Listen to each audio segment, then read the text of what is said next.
Hello friends, आप देख रहे हैं आपका चैनल शेयर बाजार विद आयुष और बात करेंगे इस वीडियो में नेट वेब टेक्नोलॉजीज आईपीओ के बारे में।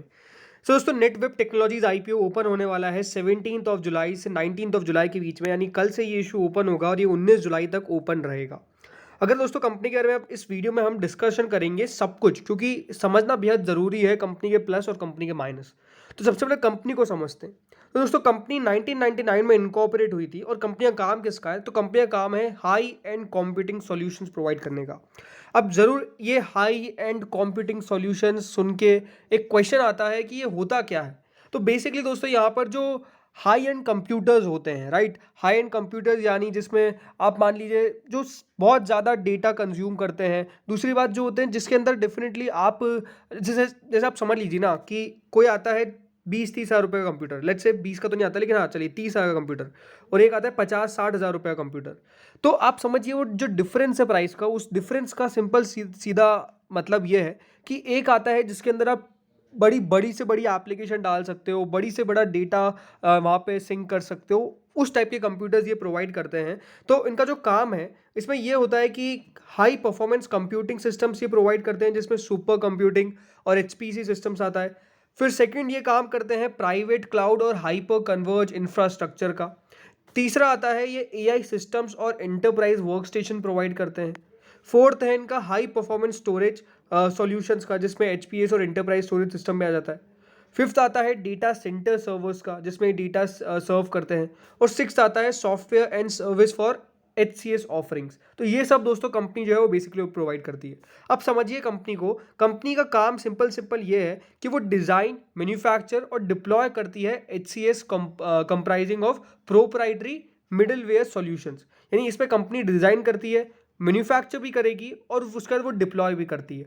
अब इसमें दोस्तों ये कंपनी जो है वो home grown compute and storage technologies बनी है और काफ़ी कुछ सुपर कंप्यूटिंग इंफ्रास्ट्रक्चर कंपनी ने डेवलप किया है, जिसमें company computational demands of businesses, academia और रिसर्च ऑर्गेनाइजेशन के ऊपर कंपनी ने काम किया है। कंपनी बहुत बढ़िया है, इसमें कोई डाउट नहीं है। इसीलिए कंपनी को मोर देन 10 टाइम्स दोस्तों ये लिस्ट हुई है वर्ल्ड्स टॉप 500 सुपर कंप्यूटर्स की लिस्ट के अंदर। फरवरी 28 2023 के हिसाब से जो कंपनी है उसने करीबन 300 सुपर कंप्यूटिंग सिस्टम्स इंस्टॉल कर रखे हैं। 50 private cloud HCI installations provide यहाँ पर कंपनी ने प्रोवाइड कर रखे हैं। 4000 एक्सेलरेटर या फिर आप उसको जीपीयू बेस्ड एआई सिस्टम्स कहिए, वो कंपनी ने यहाँ पर रखे हैं। और कुल मिलाकर दोस्तों कंपनी ने 450 GB पर सेकेंड से ज़्यादा का एचपीएस सॉल्यूशन प्रोवाइड किया है।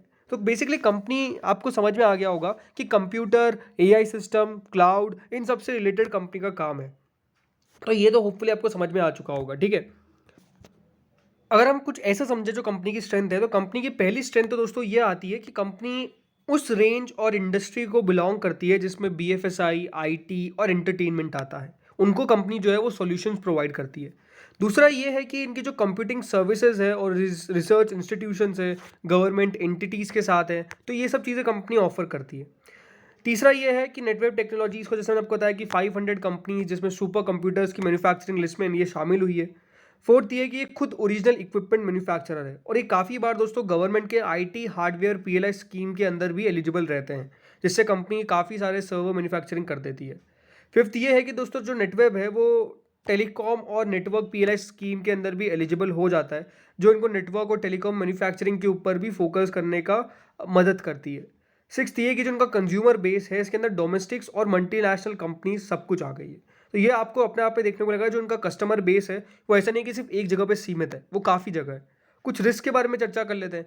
पहला रिस्क दोस्तों कंपनी को लेकर यही है कि जो उनके जो टॉप 10 क्लाइंट्स हैं उनको ही कंपनी यहाँ पर प्रोडक्ट जो है वो ऑफर करती है ज़्यादातर। अब यहाँ पर जो कंपनी रेवेन्यू है, अगर वो सिर्फ अपने टॉप 10 क्लाइंट्स से जनरेट कर रही है, तो याद रखिए जो कंसंट्रेशन लेवल है वो डेफिनेटली एक जगह पे ज़्यादा है। फॉर एग्जाम्पल यहाँ पर अब 10 में से अगर मान लीजिए 2 कस्टमर्स भी कंपनी के चले जाते हैं, तो कंपनी के रेवेन्यूज़ पे आपको सीधा सीधा इम्पैक्ट देखने को मिल जाएगा। तो ये एक प्रॉब्लम है। सेकंड ये है कि जो लार्ज शेयर है कंपनी का, वो गवर्नमेंट और गवर्नमेंट रिलेटेड एक्टिविटीज़ से आता है और एंटिटीज से आता है। वो भी किसके थ्रू आता है? टेंडर ऑफर के थ्रू। तो अगर मान लीजिए कंपनी ने कोई भी बिड लगाई और वो अचीव नहीं हुई, तो इससे कंपनी के प्रॉफिटेबिलिटी पर भी असर पड़ेगा। तीसरा ये है कि जो उनका कैश फ्लो है ऑपरेटिंग एक्टिविटीज से, वो अभी भी नेगेटिव है रिसेंट ईयर्स के अंदर। तो ये एक बहुत प्रॉब्लम है। चौथा ये कि जो वर्किंग कैपिटल है, अब याद रखिए अगर ऐसे, ये तो है ही कैपिटल इंटेंसिव पूरी इंडस्ट्री, तो ये एक अपने आप में हमेशा ही रहेगा।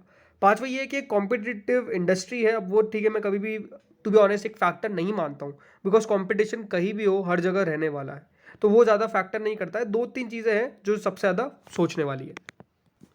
तो दोस्तों ये जो इशू है ये ओपन होगा 17 जुलाई से, यानी कल से, और 19 जुलाई तक ओपन रहेगा। 500 रुपये का प्राइस बैंड कंपनी ने सेट किया है, 30 शेयर कुल मिलाकर मिलने वाले हैं। ये जो इशू है वो 631 करोड़ का है। पूरा का पूरा ये फ्रेश इशू नहीं है, 206 करोड़ का फ्रेश इशू है और बाकी का ऑफर फॉर सेल है। अगर आप कंपनी के एम्प्लॉय है तो आपके लिए 25 रुपीज़ का डिस्काउंट भी है पर शेयर में। तो यहाँ पर जो लिस्टिंग है वो बीएससी और एनएससी पे होगी। अब जैसा कि मैंने बताया कि 631 करोड़ का ये इशू है, तो एंकर इन्वेस्टर्स की भी जो लिस्ट निकल के आई है वो भी अपने आप में इंपॉर्टेंट है समझना।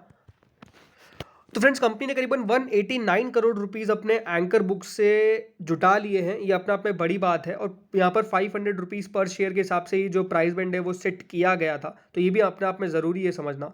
तो 189 करोड़ रुपीस कंपनी ने जुटाए हैं at a upper price band. ये भी सबसे बड़ी बात है, आपको समझना पड़ेगा कि 500 रुपये पर शेयर पे ही जो एलोकेशन है वो किया गया, ऐसा नहीं कि 475 पे किया गया है।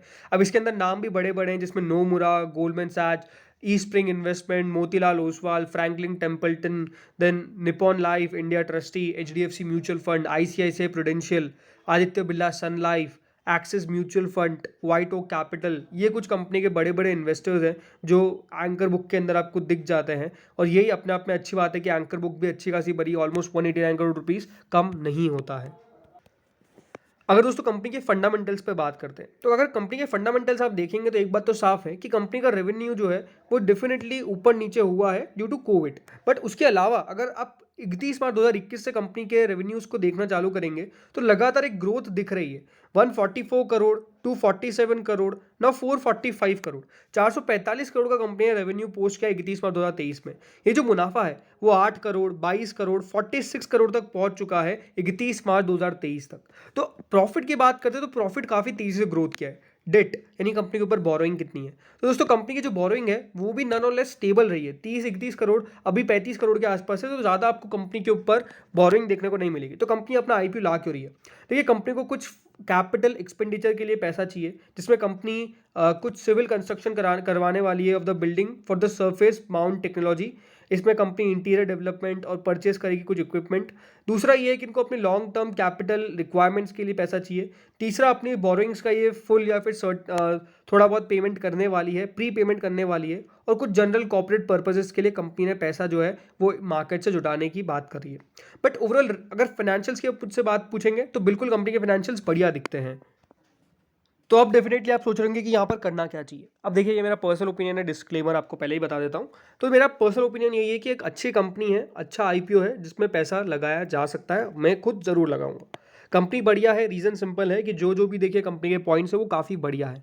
अब देखिए ये जो पूरी इंडस्ट्री है इसमें कंपटीशन हमेशा रहेगा, और हमेशा अगर कंपटीशन रहेगा तो कंपटीशन के बारे में ना सोच के ये सोचना है कि जिस कंपनी में हम पैसा लगा रहे हैं वो आगे कैसा बढ़ेगी। अगर आप मुझसे पूछेंगे for the listing gain purpose, definitely ये कंपनी में पैसा लगाने लायक है।